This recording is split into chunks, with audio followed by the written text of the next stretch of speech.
राज्य सरकारने महिलांसाठी सुरू केलेल्या मुख्यमंत्री माझी लाडकी बहीण योजनेअंतर्गत पात्र महिलांना दरमहा 1500 रुपयाची मदत केली जात आहे।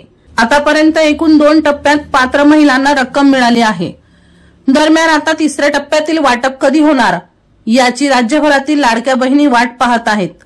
असे असतानाच आता लाडकी बहीण योजनेच्या तिसऱ्या हप्त्याचे पैसे लाभार्थ्यांना दिनांक 29 सप्टेंबर पासून डीबीटी द्वारे हस्तांतरित करण्यात येणार आहेत, अशी माहिती महिला व बालविकास मंत्री आदिती तटकरे यांनी दिली।